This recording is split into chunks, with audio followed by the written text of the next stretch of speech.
Olá, pessoal. Boa noite a todos. Boa noite, colegas oftalmologistas. Estamos aí em mais uma live de hoje para continuar falando sobre o ceratocone.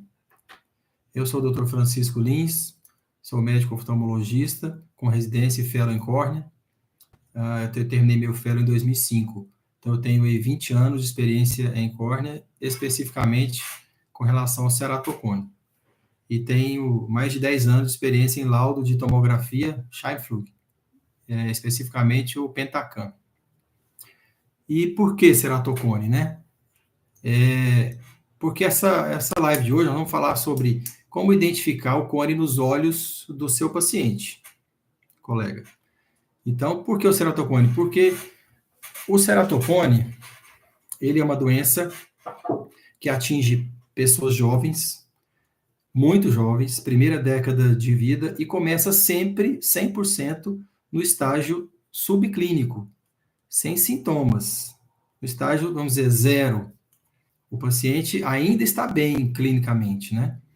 E com as tecnologias que nós temos hoje, nós conseguimos fazer prevenção e controle de progressão. Então, o meu curso é sobre isso. Se vocês saírem do curso sabendo fazer prevenção e controle de progressão, eu estou satisfeito. Missão cumprida. Porque no nosso curso eu vou te ensinar a fazer prevenção, diagnosticar precocemente e fazer controle de progressão. Porque sabemos que o ceratocone é uma doença que ela é progressiva, começa ali na primeira década e pode piorar até os 35, 40 anos de idade. Então, hoje nós temos como fazer isso. Antigamente, tudo bem. Antigamente era mais difícil porque a gente só tinha o quê? A topografia de Plácido. Não que ela é ruim, né? Ela é utilizada até hoje, mas ela não serve para diagnóstico precoce. E como tratamento, a gente só tinha as lentes de contato rígidas e o transplante de córnea.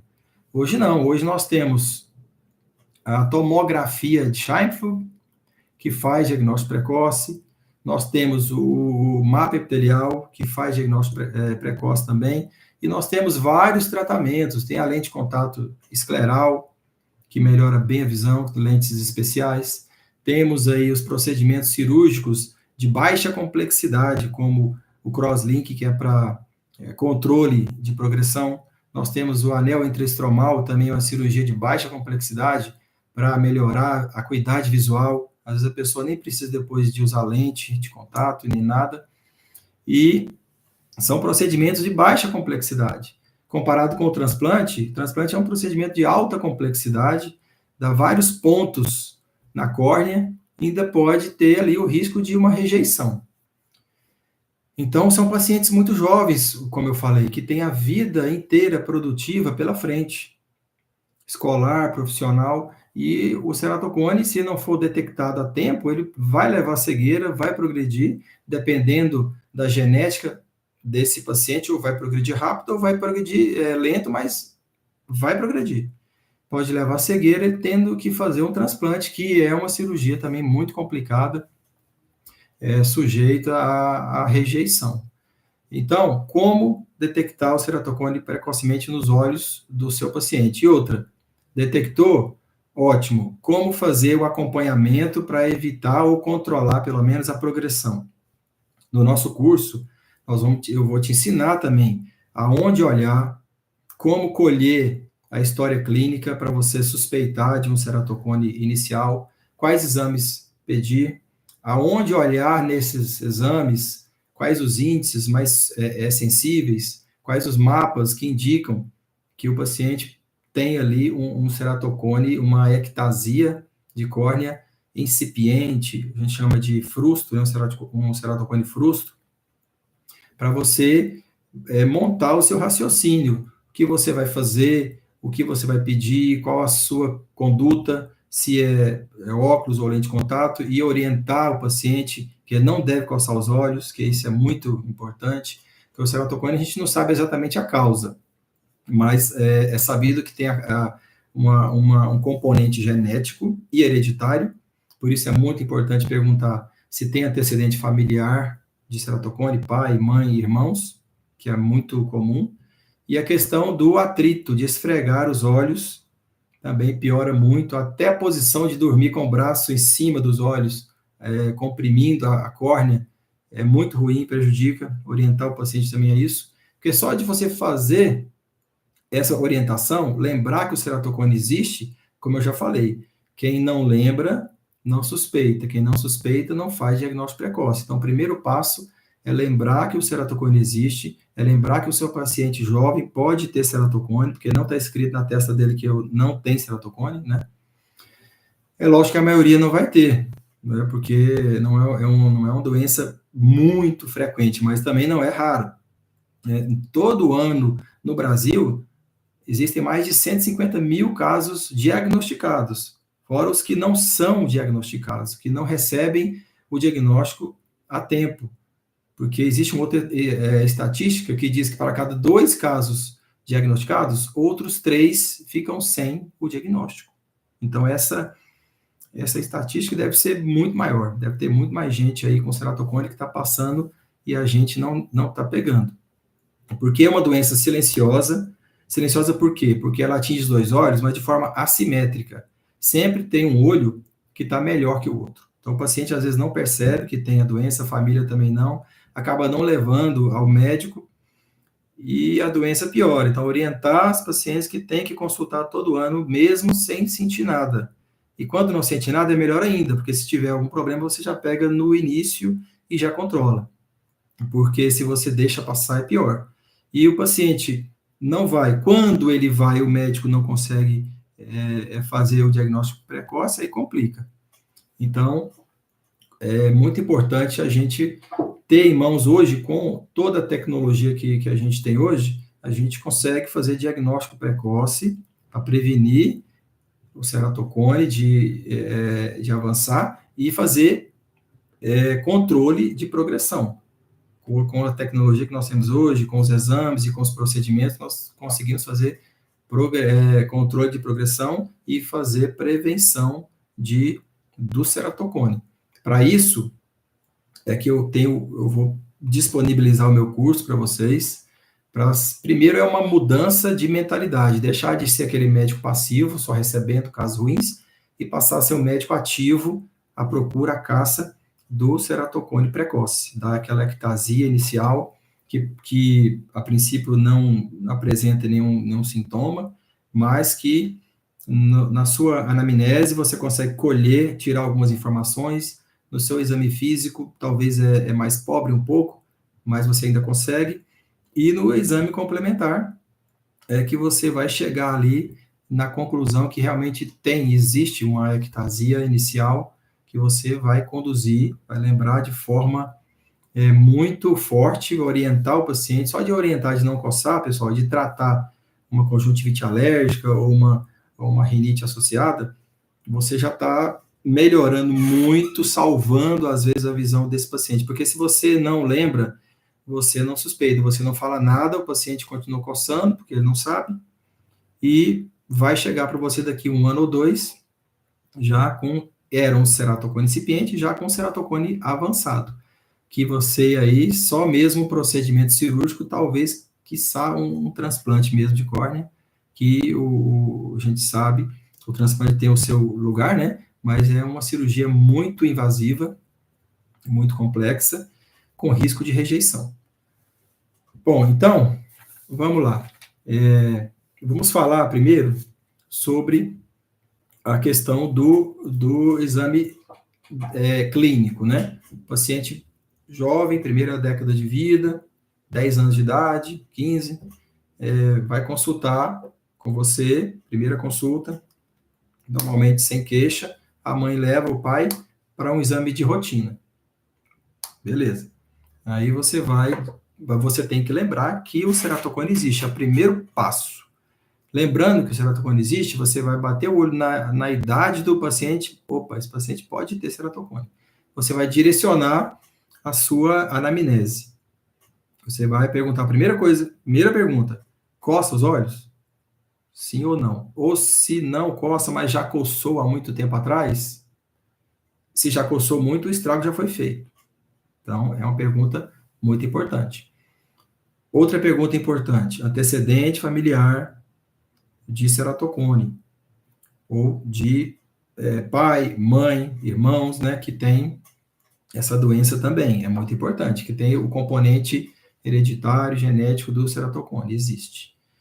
Outra pergunta importante, tem algum sintoma? Normalmente não tem, né, mas você tem que perguntar. Quais são os sintomas do ceratocone? Normalmente é no ceratocone mais avançado, mas você tem que perguntar. Sensibilidade com a luz, fotofobia, dificuldade para ler, para dirigir à noite, dificuldade com as letras fora de foco, desfocadas, com sombra, isso tudo é sinal também de ceratocone. Então você tem que perguntar se tem algum sintoma, perguntar se usa óculos, às vezes quando ele vem de primeira não usa, né, sem sintoma. Quando usa, se o grau muda muito, porque no ceratocone o grau ele é muito instável. Então o óculos sempre altera o grau e o paciente nunca consegue usar um óculos de maneira regular. É outro sintoma que você vai colher na sua história com relação ao ceratocone. Aí você vai passar para o exame físico. O exame físico, na lâmpada de fenda e tudo, não é muito rico quando você tem um paciente assintomático. Mas você vai fazer, você vai olhar, vai medir a acuidade visual, para ver se é normal, vai fazer a refração, ver se ele tem alguma ametropia, miopia, astigmatismo, ver se ele aceita bem essa correção ou não. Quando ele não aceita, é outro sinal de ceratocone.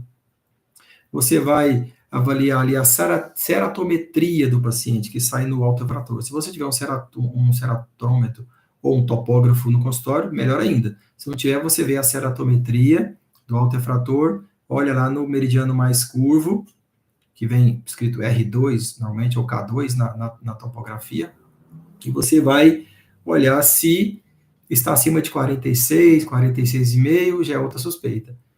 Mesmo porque existe ceratocone, pacientes com ceratometria normal, que pode ter ceratocone também. Então, a gente não pode se prender isso, não. Mas, se tiver uma ceratometria acima de 46,5, você desconfia. É outra suspeita forte.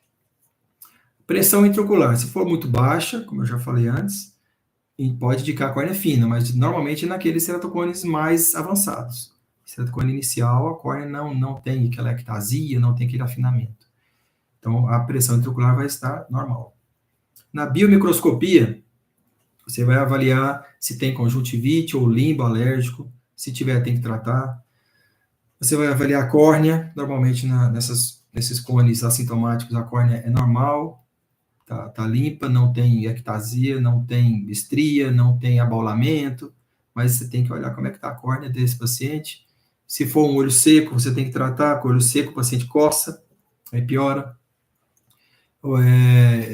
Você vai olhar a profundidade da câmara anterior, normalmente nesses ceratocones iniciais a câmara é normal. Só que quando tem muito abaulamento, que a câmara anterior fica alongada, profunda, o paciente que tem uma miopia muito alta, mas aí já é nos casos mais avançados. Você vai fazer o exame do fundo de olho, ver o reflexo vermelho, se tem reflexo em tesoura. Nos ceratocones mais avançados também reflexo em tesoura, inicial não tem. Você vai fazer o exame da mácula, ver se tem cicatriz, como eu já falei, é diagnóstico diferencial de baixa visão, cicatriz macular e ceratocone. Se tiver cicatriz, você pode até tratar o ceratocone, mas ele não vai melhorar a visão. Você vai perguntar se tem histórico de ambliopia, se quando era mais jovem, antes dos 8 anos de idade, se tinha olho torto, se tratou, se tinha uma diferença de grau muito grande entre os dois olhos, chamado anisometropia, que é uma outra causa de ambliopia, se tratou com tampão, com óculos. Isso é importante saber, porque a ambliopia é outro diagnóstico diferencial de baixa visão com ceratocone. Você pode até ter ceratocone e tratar, mas se for um olho amblíope, a visão não melhora. Então, você pede um exame importante, né, nesses casos, que é o potencial de acuidade macular. Se ele vier normal, significa que a mácula e as vias ópticas estão normais. Não tem ambliopia, só o ceratocone. Se vier um PAN, que chama PAN, potencial de acuidade macular, alterado, muito baixo, é sinal que ele tem alguma alteração nas vias ópticas, a mácula não desenvolveu a visão, então tem ambliopia. não adianta você tratar, você pode até tratar o ceratocone, mas não melhora a visão também nesse olho amblíope. Bom, aí você juntou as peças. Principalmente nesse paciente assintomático, é a história clínica. O exame físico é pobre nesses casos. Então, você suspeitou, por quê? Porque é um paciente que tem antecedente familiar de ceratocone, um paciente que coça muito o olho, que já coçou muito, um paciente que tem ali uma ceratometria mais alta, ou um paciente que tem uma topografia alterada, que você faz, né? Se você tiver um topógrafo na sua sala, você pode fazer, e já ver que tem uma diferença entre os olhos, isso é importante, porque é uma doença binocular, só que é assimétrica. Então, se tem um olho que tem uma diferença de grau muito grande com relação ao outro, suspeita. Se tem um olho que tem uma ceratometria muito diferente do outro olho, suspeita também. Então, suspeitando, você vai pedir os exames complementares para te ajudar. E eu digo outro, gente. É inadmissível hoje em dia, paciente jovem, primeira década e segunda década de vida, nunca ter feito pelo menos uma vez na vida um tomógrafo, uma tomografia, aliás, Scheimpflug, principalmente. Por exemplo, um Pentacan, que é o tomógrafo que eu estou mais acostumado. É inadmissível. Pelo menos uma vez na vida, todo jovem tem que fazer uma tomografia, ou pelo menos uma topografia, mas a topografia, não, como eu falei, não pega diagnóstico precoce. Uma tomografia Scheimpflug. Pelo menos uma vez na vida. Não é que você vai ficar pedindo exame para todo mundo, mas se ele nunca fez e tem, às vezes, algum sinal bem sutil, esses que eu falei, tem que pedir a tomografia. Nós temos que conhecer a córnea desse paciente, porque o ceratocone está aí, ele está presente no consultório, no nosso consultório quase que diariamente. Eu mesmo pego muito, eu faço córnea, mas eu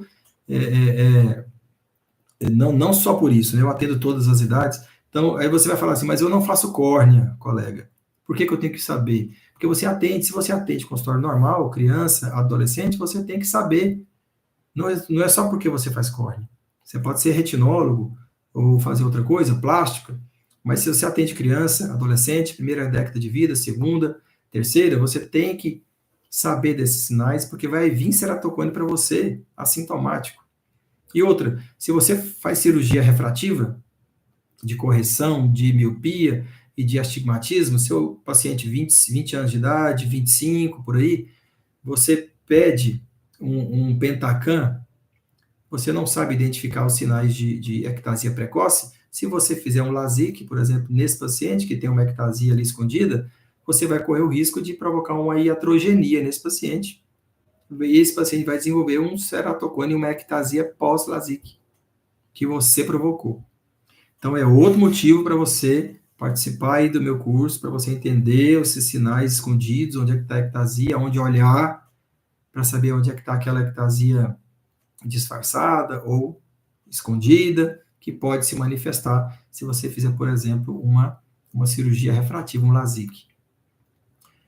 Bom, então você, voltando ali nossos exames, né? Pescou ali no exame físico, alguma coisinha que não é muito rica, mas na história clínica, paciente que coça o olho, já coçou, que tem antecedente, que tem uma ceratometria meio alterada, você tem que pedir os exames. Igual eu falei, todo jovem tem que fazer, tá? Pelo menos uma vez na vida. Você vai, então, pedir os exames. Quais são os exames que a gente costuma, os exames de córnea, né? Tem a topografia de Plácido, que ainda é usada. Temos a tomografia de Scheimpflug, que é a melhor para diagnóstico precoce, para acompanhamento, para classificação e para acompanhamento. A ceratoscopia, a paquimetria, a microscopia especular e o mapa epitelial, que está em voga agora, muito bom para diagnóstico precoce também. Nesses que eu falei, nós vamos avaliar a topografia de Plácido, que ainda é usada, né? Mas a tomografia de Scheimpflug, que é no meu caso é o Pentacan, ele já vai reunir vários exames. Ele tem a própria topografia, né, que ele avalia a superfície anterior da córnea. Ele tem ali a ceratoscopia e a paquimetria. Só se fica de fora aí a microscopia especular para avaliar a densidade endotelial, mas aí é em casos de doenças mais raras, como distrofia de Fuchs e em caso de transplante de córnea. E o mapa epitelial, que também não está dentro da tomografia, né, que é importante para diagnóstico precoce, porque às vezes, muitas vezes, o epitélio pode disfarçar uma ectasia inicial na curvatura anterior da córnea, que nem a topografia de Plasto e nem a tomografia de Scheimpflug revela. Por isso, o mapa epitelial é importante. Bom, aí você vai reunir essas informações. No meu curso, você vai aprender a olhar aonde está a ectasia vou falar aqui no Pentacan, que é o exame que eu faço laudo há mais de 10 anos. Que é, inclusive, se você não tem o Pentacan, você vai falar, eu não tenho um Pentacan na minha clínica. Se você não tem, é melhor você ter. Tenha, porque o Pentacan é o exame mais completo para classificação do ceratocone. Ele tem lá dentro dele, já te dá mascadinho ali, tudo certo a classificação do ceratocone, a classificação belinha ABCD, e é o exame de melhor repetibilidade. A gente chama de repetibilidade, que ele reprodutibilidade, né? Porque você faz um exame hoje, daqui 6 meses você repete o Pentacan, é o melhor exame para você fazer comparação, para ver se o ceratocone está progredindo, evoluindo, piorando ou não, para você fazer controle de progressão. Então, tenha um Pentacan na sua clínica, que vai te ajudar muito.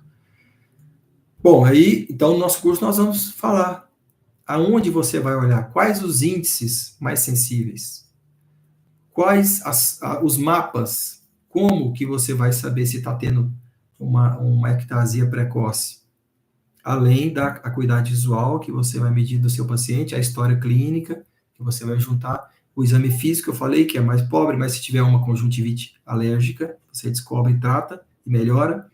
A orientação que você vai dar para o seu paciente para não coçar os olhos, é muito importante, é fundamental. E você lembrando, né? Lembrando que o ceratocone existe, que ele está aí. Gente, essa mudança de postura, de lembrar que o ceratocone existe, fazer as perguntas certas, está mudando a minha rotina. E vai mudar a sua também, está mudando para melhor. Eu estou conseguindo pegar casos precoces que eu não pegava antes. Antes eu era um médico passivo, só pegava casos graves. Hoje eu estou conseguindo pegar caso inicial mesmo, aquele ceratocone estágio 0, que não tem sintoma, mas que tem uma alteração, que é onde a gente consegue realmente fazer o diagnóstico, fazer a prevenção, o diagnóstico precocemente. Então, no nosso curso, nós vamos falar o pulo do gato, aonde você vai olhar para fazer diagnóstico precoce e controle de progressão. Feito isso, você vai partir para a classificação, você vai classificar o ceratocone. O que ele é? Estágio 0, que é aquele ceratocone que a gente chama de subclínico, que normalmente não tem que fazer nada, mas orientar o paciente, tratar a alergia, orientar que ele não deve coçar, orientar que ele deve voltar daqui 6 meses para repetir aquele exame para controle de progressão, que a gente não sabe, não está escrito na testa do paciente se ele progride rápido ou lento, é uma doença genética, né? A gente não sabe. Então, nós temos que orientar, normalmente o estágio 0 é a orientação. No estágio 1, que é o ceratocone leve, que a visão ainda está boa, aquela visão 20/25, 20/30, 20/25, ou até 20/20 mesmo, com uma lente de contato, ou com óculos, às vezes, né, que é o ceratocone leve, você vai avaliar ali, no nosso curso eu vou falar como eu faço, qual a minha conduta nesses 20 anos, que tem dado certo, tenho casos muito bons e casos mais ou menos, que é normal, né, ninguém tem caso 100% bom, como eu faço na minha prática diária de consultório. O ceratocone estágio leve, tem o leve, o moderado, o grave e o severo ou avançado. Então, como eu faço no estágio leve, vou falar no meu curso lá. Quem for participar vai saber. Então, a conduta, gente, depende muito da classificação. Por isso que a classificação e o estadiamento depende muito do aparelho que você usa. Por isso que o melhor aparelho para isso é o Pentacan. Certo? Porque você classifica bem, faz o estadiamento bem feito, você vai acertar na sua conduta. se é óculos, se é lente de contato, se é cirurgia, se é crosslink, se é só crosslink, se é anel e crosslink, ou se é transplante, né? Então, nós temos que classificar bem para tratar bem. Então, no meu curso, eu vou falar para vocês como eu faço, como que a gente consegue tratar e acompanhar. E depois, acabou? Não, depois a gente tem que acompanhar esse paciente até os 35, 40 anos de idade, que é onde o ceratocone começa a ter aquela estabilidade sozinho mesmo. Independente, ele vai estabilizando sem necessidade de nenhuma intervenção. Depois dos 40, ele estabilizou sozinho, que a córnea ela sofre como se fosse um crosslink natural. Com o envelhecimento, entre aspas, né, depois dos 40 anos, a córnea ela sofre um envelhecimento normal, ela fica mais dura, mais rígida, aí você não precisa fazer crosslink depois dos 40, a gente faz crosslink, né? A gente faz crosslink mais cedo, quanto mais cedo, melhor. Que eu já falei que é uma cirurgia de baixíssima complexidade, na verdade não pode nem falar que é uma cirurgia, é um procedimento, né? Mas tem que ser feito em centro cirúrgico com toda a segurança, né? Então, você vai acompanhar esse paciente até os 35, 40 anos. Começou lá com 10 anos de idade, vai acompanhar até os 35, 40 anos. Então, nesse processo, você fazendo ou não alguma intervenção, crosslink, anel, você tem que acompanhar, fazer controle de progressão. Está progredindo? Como que eu vou saber? No meu curso, você vai saber. Aonde olhar? Quais os índices? Quais os mapas? Para saber se está tendo progressão ou não. Tendência de progressão, né, gente? Tendência. Não é só um índice alterado que você vai falar, progrediu, vamos operar, vamos fazer um crosslink. Porque o crosslink, normalmente, na pessoa jovem, ele dura de 5 a 7 anos. Depois, eu posso repetir? Isso no meu curso eu vou falar também. Pode repetir o crosslink? Quanto tempo depois? A gente sabe que ele dura de 5 a 7 anos, paciente mais jovem. Depois dos 30 anos, ele vai durar até mais um pouco, 7 a 10 anos.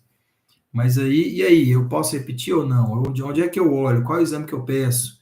Né? Depende da paquimetria ou não? Tudo isso, no nosso curso, eu vou falar, vocês vão aprender a ter segurança, a ter realmente controle do seu paciente com ceratocone. Você vai saber quando intervir, quando não intervir, né? Acompanhar, prevenir, controlar progressão, que hoje nós temos instrumentos para isso. Já falei.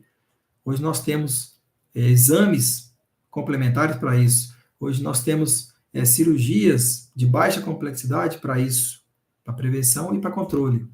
Antigamente não tinha, realmente, antigamente era muito mais difícil. Só tinha, como eu falei, a topografia de plácido, que não é ruim, viu, gente? Que é boa, todo mundo ainda usa, muita gente ainda usa. E para tratamento só a lente rígida, que eu falei, e o transplante. Não tinha mais nada. Então não tinha como fazer prevenção. Depois, com essas tecnologias que vieram aí para ajudar a gente, mesmo assim, muita gente. Eu mesmo confesso que há muitos anos atrás eu não lembrava, não fazia diagnóstico precoce. Com essa mudança de atitude, eu estou fazendo diagnóstico precoce. E você vai fazer também diagnóstico precoce. Você vai saber conduzir o seu paciente, controlando progressão também, que é muito importante. E não é só para quem faz córnea, não, para qualquer oftalmologista, generalista, ou que faz retina, que faz plástica, que atende consultório, que atende criança, que atende adolescente, vai saber manejar esse paciente, porque, gente, se o paciente tem córnea, ele pode ter ceratocone, porque a doença degenerativa mais comum da córnea é o ceratocone. Parece que é raro, mas não é. Está presente na nossa rotina, está presente no nosso consultório, quase que diariamente. Então, nós temos que ter o olho clínico, lembrar do ceratocone, olhou o paciente, viu a idade dele, antes dele entrar, viu a idade, 10 anos, na sua ficha, 10 anos, 12 anos, pode ter ceratocone. Igual eu falei, a maioria não vai ter, né? Ainda bem. Mas essa minoria, se tiver, você vai conseguir pegar no começo e tratar e prevenir e controlar. Porque, igual eu falei, é uma doença silenciosa, é uma doença que não, no começo, como ela é assimétrica, um olho está melhor que o outro, o paciente não percebe e vai deixando, não consulta o médico. Quando consulta, um colega despreparado não sabe identificar aquele cone precoce. Passa batido de novo, não lembra do ceratocone, não lembra que o paciente não pode coçar, não fala nada, o paciente também não tem que lembrar, é leigo, né? Como eu falei, o paciente é leigo, mas não é bobo, gente. Percebe quando o médico é inseguro nessa questão do diagnóstico precoce. O paciente vai embora, continua coçando, você fala, volta daqui um ano, ele volta daqui 2. Todo paciente é assim. Volta daqui 2 anos, continua coçando, continua e tal. Você não pergunta se tem antecedente nem nada. Ele tem, deve ter com certeza. E volta para você ou com outro colega, falando que foi em você, e volta com ceratocone grave. Lógico, né? Porque você não teve essa percepção que a partir de agora você vai ter no nosso curso, você vai saber direitinho quais são as manhas, o pulo do gato, que eu vou revelar para vocês. Então, entender como identificar o cone nos olhos do seu paciente, que é o tema dessa live, é muito importante. E você só entende como identificar se você lembrar, tiver na sua cabeça essa atitude ativamente atrás do ceratocone precoce. Você lembrar que o ceratocone está aí, existe, a doença da córnea é mais frequente, e você suspeitar, direcionar a sua anamnese, fazer as perguntas certas, fazer o exame físico completo, suspeitar. É lógico, se não tiver nenhuma suspeita, zero suspeita, tudo bem. Mas, igual eu falei, é inadmissível que pelo menos uma vez na vida um jovem não tenha feito nenhuma tomografia. Hoje em dia, com os tomógrafos, principalmente de Scheimpflug, que nós temos hoje, né? É inadmissível.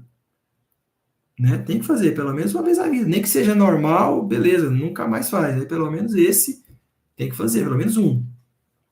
Então tem que pensar que o ceratocone está aí, existe, lembrar dele para você poder fazer, suspeitar, né? E poder fazer diagnóstico precoce. Isso é fundamental. Eu vou continuar batendo nessa tecla nas próximas lives para você ter a sua mudança de atitude como eu tive. Realmente eu estou pensando muito mais, eu estou pegando muito mais casos iniciais, eu estou sabendo orientar muito melhor o meu paciente. Quando você orienta, fala para não coçar, trata e tudo, e fala para ele voltar daqui 6 meses, ele volta até antes, ele volta com 4 meses, 5 meses. Você ganha esse paciente, fala, não, doutor, com certeza eu vou voltar. Porque ele sentiu que você tem segurança, né? Isso transparece. Né? Então o paciente é leigo, mas não é bobo, igual eu falei, ele sabe. Então ele vai voltar com você e ele vai falar para todo mundo. Você vai ganhar mais pacientes ainda. Né? Isso vai aumentar a sua agenda, porque aquela propaganda boca a boca que eu falei, que é a mais forte. Não, aquele médico ali entende, viu? Ele achou o negócio ali. Tá... Não é procurar coisas que não existem, não é fazer diagnósticos que não existem, não é forçar a barra, não, gente. É pensar uma doença que existe, que está aí, que é relativamente comum, tá? Só não é porque a gente não faz o diagnóstico precoce, não lembra dela, mas a estatística fala que é uma doença que os diagnósticos, os ceratocones não diagnosticados são muito maiores, tem muita coisa aí que passa, que os oftalmos realmente não estão percebendo.